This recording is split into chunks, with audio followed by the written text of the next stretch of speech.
तो कहानी की शुरुआत में हम फ्रैंक नाम के आदमी और उसके बेटे माइल को देखते हैं, जो कि ट्रैफिक में फंसे हुए थे। कार में उनका डॉग एल्बर्ट भी था, जिसके साथ माइल मस्ती करते हुए चिप्स खा रहा था। ये देखकर फ्रैंक माइल से कहता है कि तुम्हें इतने चिप्स नहीं खाने चाहिए क्योंकि ये हमारी हेल्थ के लिए ठीक नहीं है। पर माइल अपने पिता की बात नहीं सुनता है, जिससे फ्रैंक को गुस्सा आ जाता है और वो अपने बेटे से कहता है कि आज तुम्हारी वजह से हम हॉस्पिटल जाने में लेट हो गए हैं। दरअसल माइल की माँ लाना बहुत बीमार है और वो काफी समय से हॉस्पिटल में एडमिट थी। खैर, फ्रैंक जब माइल को डांटता है तो माइल गुस्से में कार से उतरकर अपने पिता से दूर जाने लगता है, जिससे फ्रैंक उसे रोकने की कोशिश करता है। तभी उन्हें अपने सामने खड़ी हुई एम्बुलेंस से किसी क्रीचर की आवाज सुनाई देती है और देखते ही देखते एक क्रीचर एम्बुलेंस से बाहर आ जाता है। ये क्रीचर दिखने में आधा इंसान और आधा पक्षी था। इस क्रीचर को देखकर ट्रैफिक में खड़े सभी लोग बुरी तरह डर जाते हैं। दरअसल पूरी दुनिया में एक वायरस फैल गया है और जो भी इस वायरस से इन्फेक्टेड होता है वो अजीब से जानवर में बदलकर क्रीचर बन जाता है। साथ ही यहाँ की गवर्नमेंट इन क्रीचर्स को पकड़कर उनके ऊपर रिसर्च कर रही होती है ताकि उन्हें इस वायरस का इलाज मिल सके और वो इन्फेक्टेड लोगों को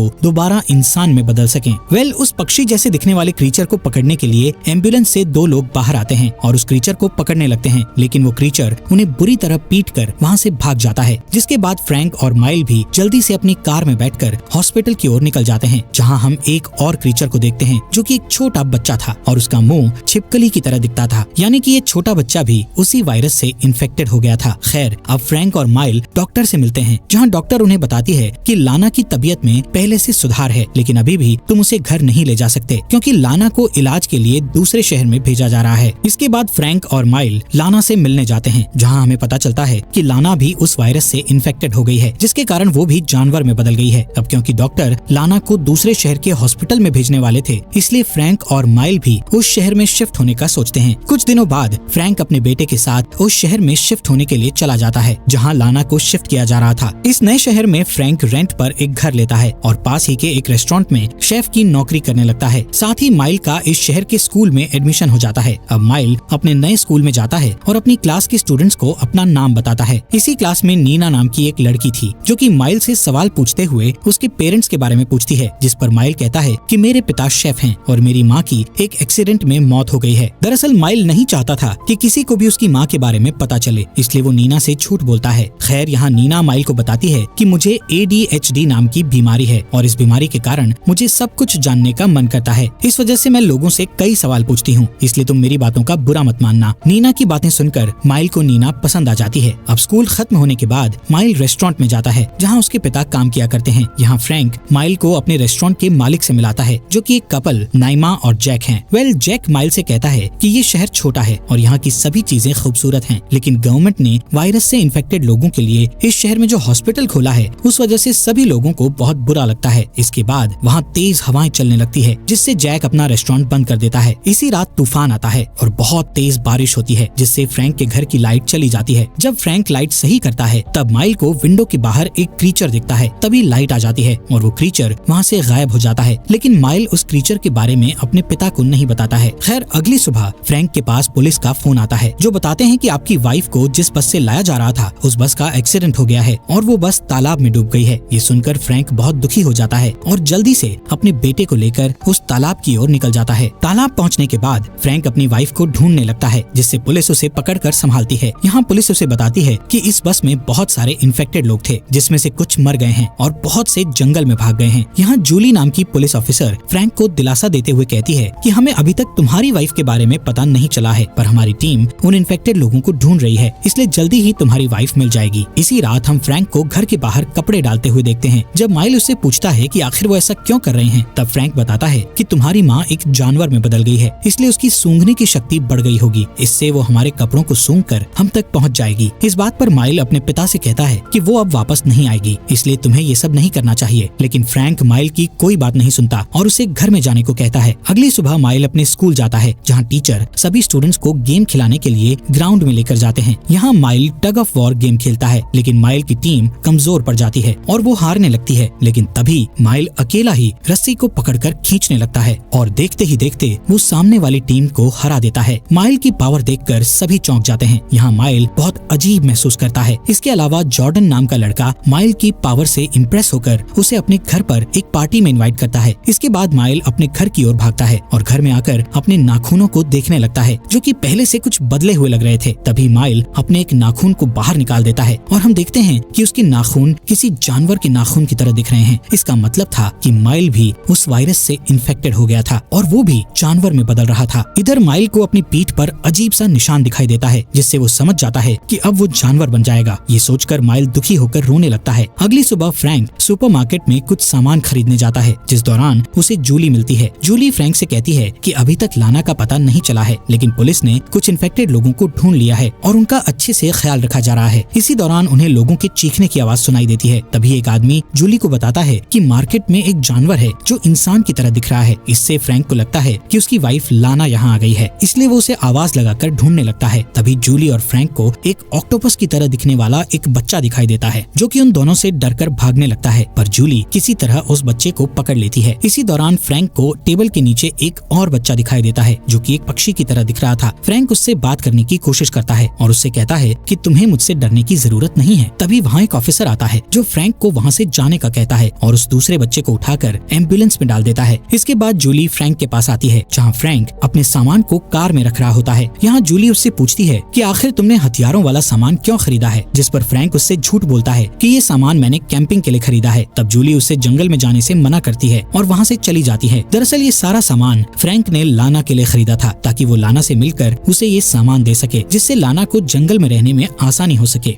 अगली सुबह फ्रैंक माइल को जगाता है, लेकिन माइल उठने से मना कर देता है। थोड़ी देर बाद माइल की फोन पर नीना का मैसेज आता है, जिसमें लिखा हुआ था कि क्या तुम फ्राइडे को जॉर्डन की पार्टी में आ रहे हो। इस मैसेज को देखकर माइल बहुत खुश होता है और उठकर अपने पिता के पास आ जाता है। यहाँ फ्रैंक माइल को बताता है कि मैंने कल सुपरमार्केट में 2 इन्फेक्टेड बच्चों को देखा था, जिससे मुझे पूरा यकीन हो गया है कि लाना भी जिंदा होगी, इसलिए हम दोनों फ्राइडे को उसे ढूंढने के लिए जंगल में जाएंगे। तब माइल अपने पिता से कहता है कि फ्राइडे को मैं अपने दोस्त के घर पर पार्टी में जा रहा हूँ। ये सुनकर फ्रैंक कहता है कि अभी तुम्हारे लिए पार्टी से ज्यादा लाना को ढूंढना जरूरी होना चाहिए, क्योंकि वो तुम्हारी माँ है। लेकिन माइल अपने पिता की बातों को इग्नोर करके अपने रूम में चला जाता है, जिससे फ्रैंक उससे कहता है कि ठीक है, तुम पार्टी में जा सकते हो, लेकिन तुम्हें जल्दी घर पर वापस आना होगा। अब फ्राइडे के दिन माइल पार्टी में जाता है, जहाँ वो काफी ड्रिंक करता है। यहाँ जॉर्डन अपने पिता की तलवार की तारीफ कर रहा होता है और कुछ लोग इंसान की तरह दिखने वाले जानवरों के बारे में बातें करते हैं। तभी माइल अचानक से नीचे गिर जाता है, इसलिए नीना उसे नशा कम करने की टैबलेट देती है। तब माइल नीना के हाथ को कुत्ते की तरह चाटने लगता है। माइल के इस बर्ताव को देखकर सभी चौंक जाते हैं। दरअसल ये सब माइल की बॉडी में हो रहे बदलाव के कारण हो रहा था।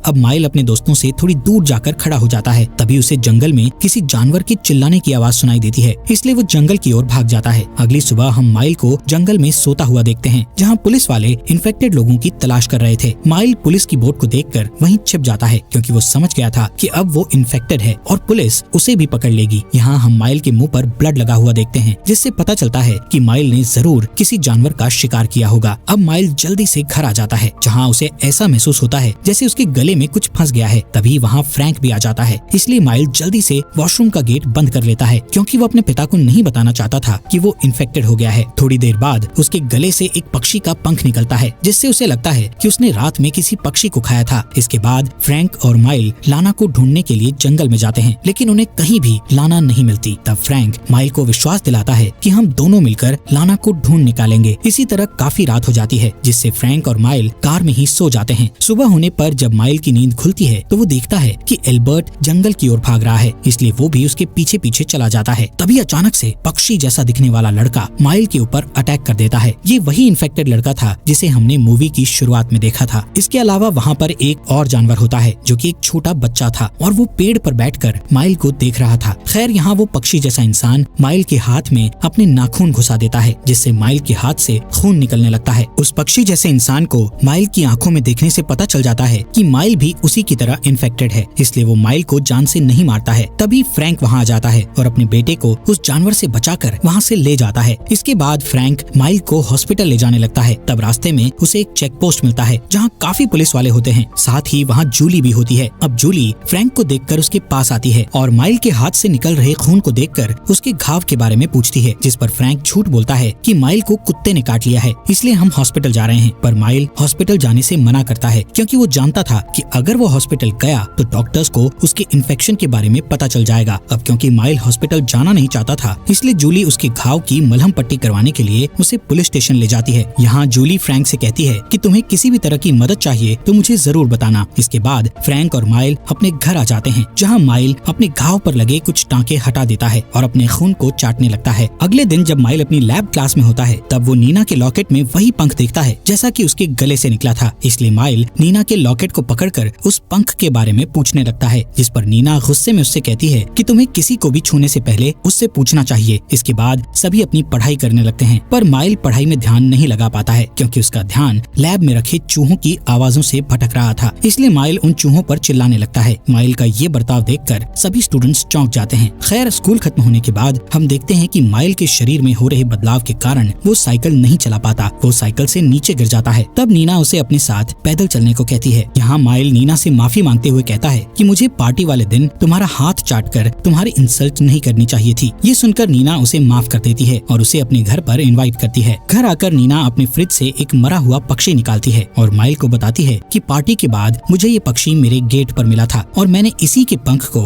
अपने लॉकेट पर लगाया था। तब माइल को एहसास होता है कि उसने पार्टी वाली रात इस पक्षी को पकड़कर नीना के घर के बाहर छोड़ दिया था। असल में माइल नीना को पसंद करता है, इसलिए उसने ये पक्षी नीना को गिफ्ट किया था।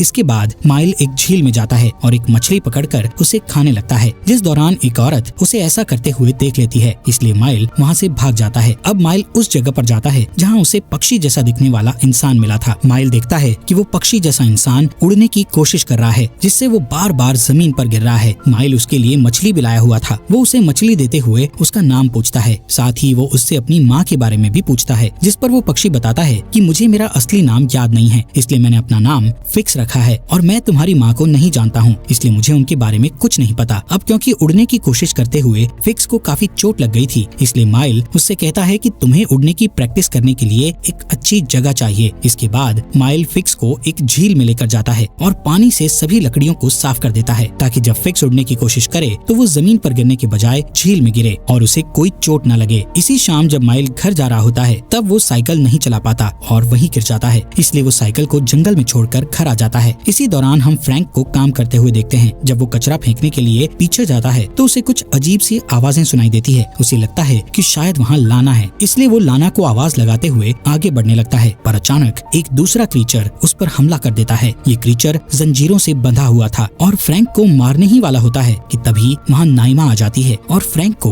उस क्रीचर से बचा लेती है। यहाँ नाइमा उस क्रीचर को शांत होने का कहती है, जिससे वो क्रीचर शांत हो जाता है। पर जंजीरों से उसे बहुत दिक्कत हो रही थी, इसलिए वो रेस्टोरेंट के बाहर भाग जाता है, जिससे रेस्टोरेंट में आए सभी कस्टमर बुरी तरह डर जाते हैं। फ्रैंक को अभी भी लग रहा था कि लाना उसके आसपास है, इसलिए वो जंगल की ओर जाता है, जहाँ वो भालू की तरह दिखने वाले एक इंसान को देखता है और ये इंसान कोई और नहीं बल्कि लाना थी, जो कि पूरी तरह जानवर में बदल चुकी थी। यहाँ नाइमा फ्रैंक को बताती है कि वो क्रीचर मेरी बहन थी, जिसे मैंने यहाँ छुपा कर रखा हुआ था। कुछ ही देर में वहाँ आर्मी आ जाती है और उस क्रीचर को ढूंढने लगती है। इसके बाद हम माइल को देखते हैं, जो कि अपने स्कूल में होता है। तब लंच के दौरान माइल का दांत टूटकर बाहर आ जाता है। ये देखकर सभी माइल का मजाक उड़ाने लगते हैं, इसलिए वो स्कूल से बाहर चला जाता है। जिसके बाद माइल फिक्स से मिलने जाता है, जो कि उड़ना सीख रहा था। फिक्स बार बार पानी में गिर रहा होता है और जब वो ब्रेक लेता है तब माइल उसके घावों पर मलहम लगाता है। तभी माइल उसके चेहरे पर लगी पट्टी हटाता है और देखता है कि फिक्स का चेहरा पूरी तरह खराब हो चुका है। यहाँ फिक्स उसे बताता है कि डॉक्टर्स ने उसकी बढ़ती हुई चोंच को हटाने के लिए एक सर्जरी की थी।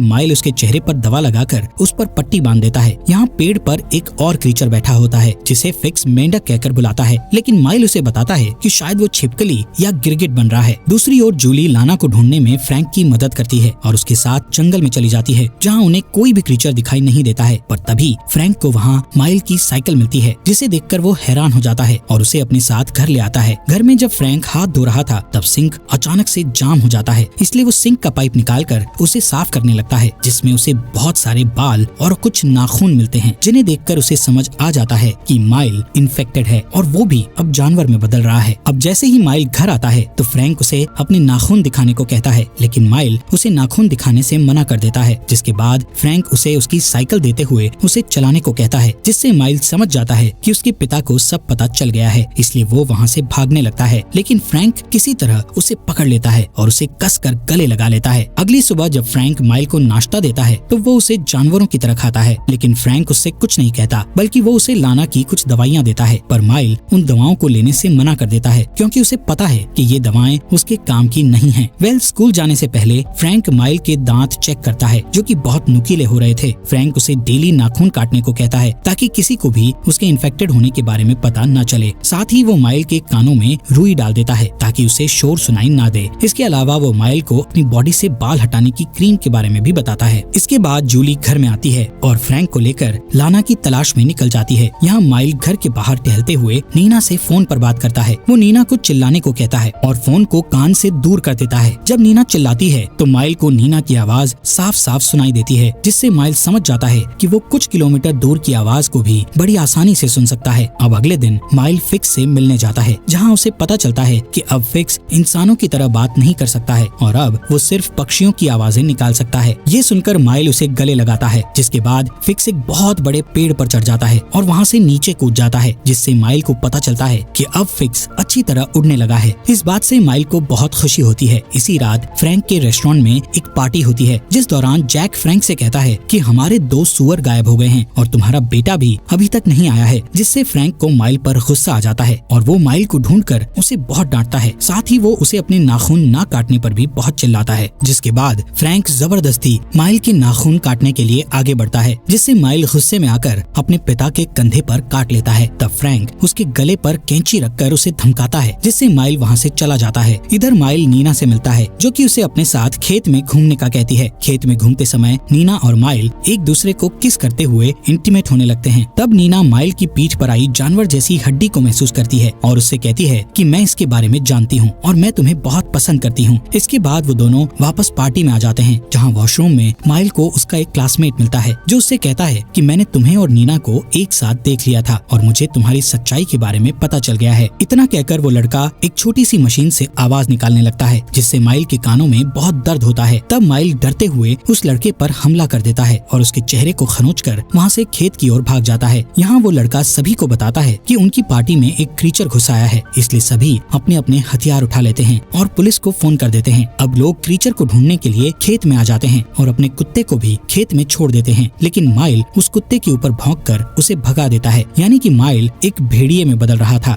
इसके बाद वो शिकारी लोग खेत में गोलियां चलाने लगते हैं, इसलिए माइल तेजी से वहाँ से भागने लगता है। यहाँ फ्रैंक को भी पता चल जाता है कि कुछ लोग माइल को मारने के लिए खेत में गए हैं, इसलिए वो उसे बचाने के लिए खेत की ओर भागता है, जिस दौरान फिक्स वहाँ आ जाता है और एक शिकारी आदमी को अपने पंजों से पकड़कर मार देता है। जिसके बाद माइल और फिक्स जंगल में आ जाते हैं, जहाँ एक शिकारी फिक्स को शूट करके मार डालता है। ये देखकर माइल पूरी तरह टूट जाता है और फिक्स के पास जाकर रोने लगता है। खैर कुछ ही समय बाद फ्रैंक और शिकारियों को फिक्स की बॉडी मिलती है, लेकिन किसी को माइल दिखाई नहीं देता है। अगले दिन आर्मी के ट्रक सभी क्रीचर्स को ढूंढने के लिए जंगल की ओर जाते हैं। यहाँ माइल जंगल में ही छिपा होता है और अपनी भूख मिटाने के लिए कुछ फ्रूट्स खाता है। शाम होने के बाद वो एक पेड़ पर चढ़ जाता है और भेड़िए की तरह आवाज निकालने लगता है। अगली सुबह माइल की नजर भालू के पंजों के निशान पर जाती है, इसलिए वो पंजों के निशान का पीछा करने लगता है। पर रात होते होते बहुत तेज बारिश होने लगती है, इसलिए माइल एक गुफा के अंदर जाकर छिप जाता है। थोड़ी देर बाद एक भालू उसके पास आता है, जिससे माइल डर जाता है। तभी उसे एहसास होता है कि ये उसकी माँ है, जो भालू में बदल गई है। अब वो दोनों एक दूसरे के सिर को आपस में मिलाते हैं और फिर लाना वहाँ से जाने लगती है, जिसके पीछे पीछे माइल भी चलने लगता है। लाना का पीछा करते करते माइल उस जगह पहुँच जाता है जहाँ सभी इन्फेक्टेड लोग यानी क्रीचर्स छिपे होते हैं। इसी दौरान वो गिरगिट बच्चा आसमान में एक चमकती हुई रोशनी देखता है, जो कि आर्मी के हेलीकॉप्टर से आ रही थी। दरअसल आर्मी ने सभी क्रीचर्स को ढूंढ लिया था। अब माइल और बाकी के जानवर उनसे छिपने की कोशिश करते हैं, लेकिन आर्मी वाले स्मोक बॉम्ब गिराकर सबको बेहोश कर देते हैं। इस बीच वो गिरगिट का बच्चा अपना रंग बदलकर आर्मी वालों की नजरों से छुप जाता है, जबकि बाकी के जानवरों को आर्मी पकड़कर ले जाती है। इसके बाद हम माइल को पुलिस स्टेशन में देखते हैं, जहाँ फ्रैंक पुलिस को बताता है कि माइल नशे के कारण जंगल में चला गया था और उसका इन जानवरों से कोई कनेक्शन नहीं है। यहाँ जूली भी फ्रैंक की मदद करती है, क्योंकि उसे माइल के इन्फेक्टेड होने के बारे में पता नहीं था, इसलिए वो माइल को छोड़ने का कहती है। पर इसके लिए उन्हें माइल के साइन करवाने थे। अब जैसे ही एक ऑफिसर माइल को पेपर पर साइन करने को कहता है, तो माइल उस पेपर को फाड़ देता है, क्योंकि अब वो पेन को सही से पकड़ना भी भूल चुका था। ये देखकर ऑफिसर उसे दूसरा पेपर देता है, लेकिन माइल साइन करने के बजाय ऑफिसर पर भेड़िए की तरह गुर्राने लगता है, जिससे वो ऑफिसर समझ जाता है कि माइल इन्फेक्टेड है। पर इससे पहले वो ऑफिसर कुछ कर पाता कि तभी फ्रैंक उस ऑफिसर के सिर पर मारकर उसे बेहोश कर देता है और पेपर पर सील लगाकर माइल को पुलिस स्टेशन से बाहर ले जाता है। इसके बाद वो दोनों इस शहर को छोड़ने के लिए कार से भागने लगते हैं, लेकिन तभी पुलिस वालों को उनके बारे में पता चल जाता है और वो उनका पीछा करने लगते हैं। इसलिए फ्रैंक जंगल वाले रास्ते पर चला जाता है और जंगल के बीचों बीच पहुंचकर अपने बेटे माइल को जंगल में भागने का कहकर उसे हमेशा के लिए आजाद कर देता है, जिससे माइल बहुत खुश हो जाता है